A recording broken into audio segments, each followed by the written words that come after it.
रात में आसमान की तरफ देखो, एक मखमली काला कैनवस, अनगिनत रोशनी के बिंदुओं से भरा। हर रोशनी एक तारा है, एक सूरज है, बिल्कुल हमारे सूरज की तरह। कईयों के आसपास तो प्लैनेट्स भी घूम रहे हैं। हमारी गैलेक्सी मिल्की वे में अरबों खरबों तारे हैं और ऑब्जर्वेबल यूनिवर्स में खरबों अरबों गैलेक्सीज हैं। लाइफ के लिए इतने सारे पॉसिबल घर होने के बाद कॉस्मोस को तो एक्टिविटी से भरा होना चाहिए। फिर भी जब हम अपने रेडियो टेलीस्कोप्स को आसमान की तरफ करते हैं तो हमें कुछ सुनाई नहीं देता।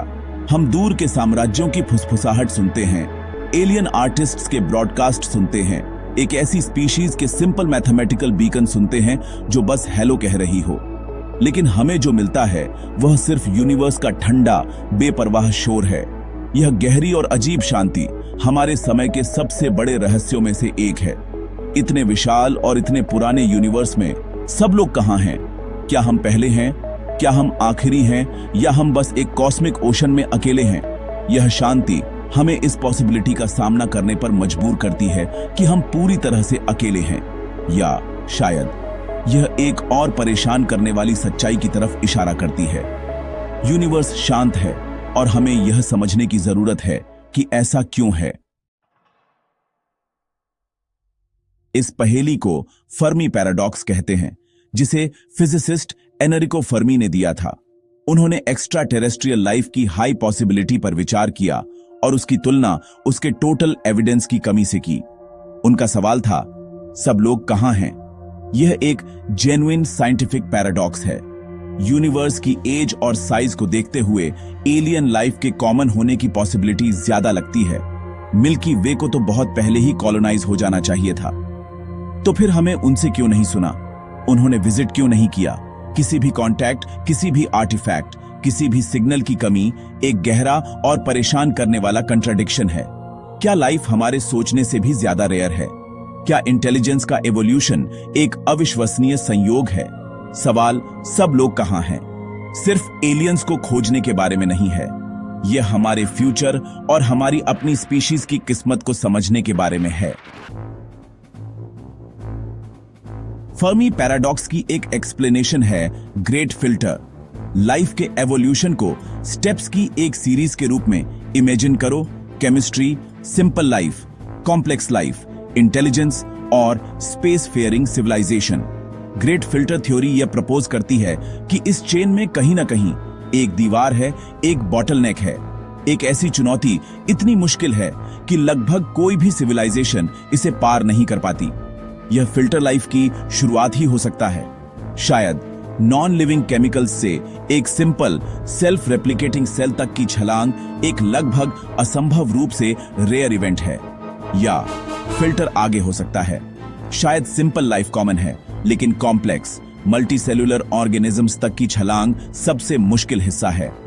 यूनिवर्स एक कॉस्मिक जू हो सकता है जो लाइफ से भरा हो, लेकिन इंटेलिजेंट बातचीत के पार्टनर्स से खाली हो। ग्रेट फिल्टर स्पेस में कोई फिजिकल दीवार नहीं है। यह एक प्रोबेबिलिस्टिक दीवार है। यह उन सभी चुनौतियों और खतरों का योग है जिनका एक डेवलपिंग सिविलाइजेशन को सामना करना पड़ता है।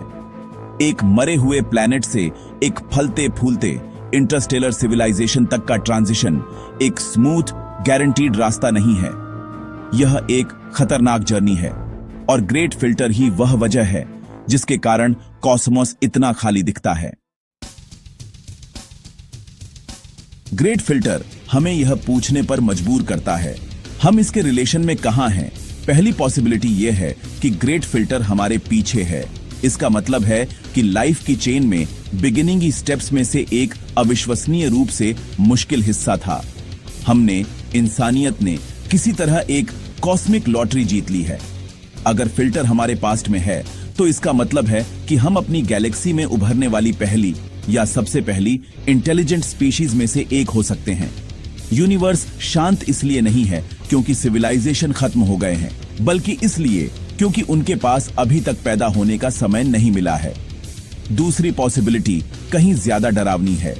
ग्रेट फिल्टर अभी भी हमारे आगे है। इस सिनेरियो में लाइफ और इंटेलिजेंस के बिगिनिंग स्टेप्स वास्तव में काफी कॉमन हैं।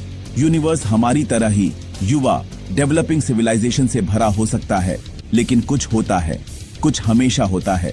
एक फ्यूचर चैलेंज है जो इतना विनाशकारी है, इतना यूनिवर्सली इफेक्टिव है कि कोई भी सिविलाइजेशन या लगभग कोई भी सिविलाइजेशन कभी भी इससे बच नहीं पाती।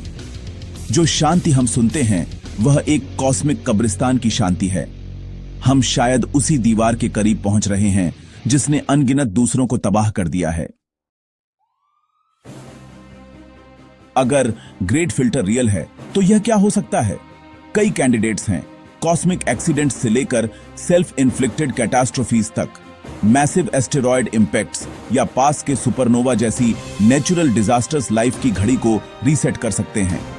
प्लैनेट खुद एक ग्रेट फिल्टर हो सकता है, जैसे एक सुपर वोल्केनो इरप्शन या इरिवर्सिबल क्लाइमेट चेंज। ये खतरे ज्यादातर हमारे कंट्रोल से बाहर हैं। कॉस्मिक वायलेंस के रैंडम एक्ट्स हैं।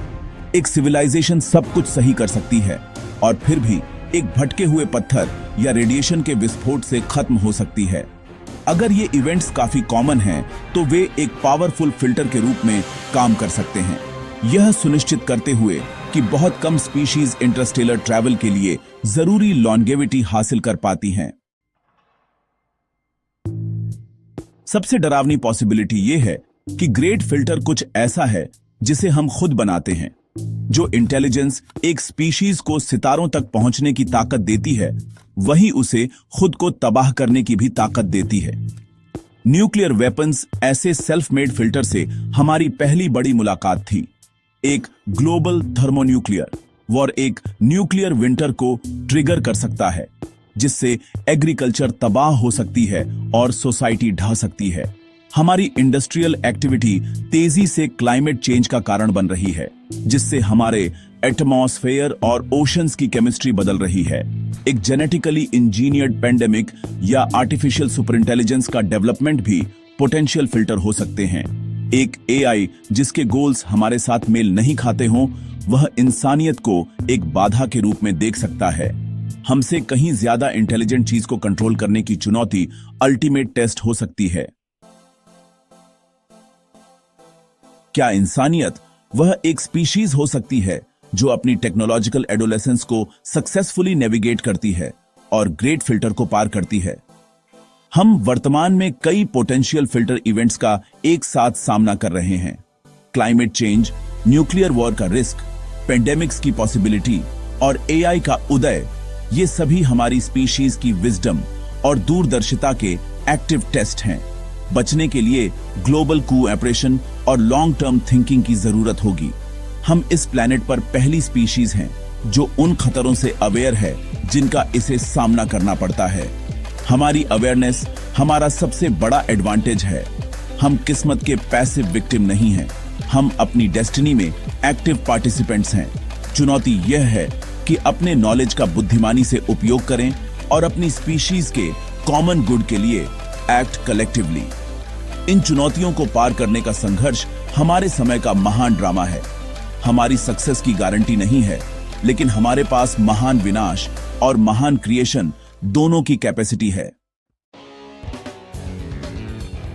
ग्रेट फिल्टर से बचने की एक स्ट्रेटजी यह है कि इसका सामना सिर्फ एक दुनिया पर न करें। जब तक इंसानियत एक ही प्लैनेट तक सीमित है, हम असाधारण रूप से वल्नरेबल हैं। हमारी long term survival multi planetary species बनने पर डिपेंड कर सकती है। मार्स जैसे दूसरे वर्ल्ड पर एक सेल्फ सस्टेनिंग ह्यूमन कॉलोनी स्थापित करना एक्सटिंक्शन के खिलाफ एक प्रैक्टिकल इंश्योरेंस पॉलिसी है। मार्स पर एक परमानेंट इंडिपेंडेंट सेटलमेंट का मतलब होगा कि अगर धरती पर सबसे बुरा भी होता है तो इंसानियत खत्म नहीं होगी। मार्स को कॉलोनाइज करने की चुनौतियां बहुत बड़ी हैं, लेकिन पोटेंशियल पे ऑफ ह्यूमन स्टोरी की कंटिन्यूएशन है। मल्टी प्लैनेटरी स्पीशीज बनने से कॉस्मोस के साथ हमारा रिलेशन और हमारी लॉन्ग टर्म सर्वाइवल की ऑन्ड्स फंडामेंटली बदल जाएंगी। मार्सियन गैम्बल हमारी अपनी इंजेन्युइटी और हमारी इच्छा शक्ति पर एक दांव है। हम यूनिवर्स के इतिहास में एक उल्लेखनीय मोमेंट पर खड़े हैं। हमने कॉस्मोस में देखा है और उसमें अपनी जगह को समझना शुरू कर दिया है। हमने अपने कॉस्मिक ओरिजिन्स की कहानी को उजागर किया है और डीप फ्यूचर में झांका है। हमारे पास एक गहरा चॉइस बचा है। क्या हम शांति को अपने खुद के आने वाले विनाश की चेतावनी के रूप में सुनते हैं, या क्या हम इसे अपनी आवाज से खालीपन को भरने के इनविटेशन के रूप में सुनते हैं? अगर फिल्टर हमारे पीछे है तो हमें अपनी अविश्वसनीय किस्मत के लायक होने की जिम्मेदारी है। अगर फिल्टर हमारे आगे है तो हमारी जिम्मेदारी और भी तत्काल और गहरी है। इस सदी में हमारे चॉइस अरबों साल तक गूंज सकते हैं। फ्यूचर हमारे हाथों में है। चलो हम उम्मीद की कहानी बने, सर्वाइवल की कहानी बने, एक ऐसी कहानी जो एक दिन सितारों को सुनाई जाएगी।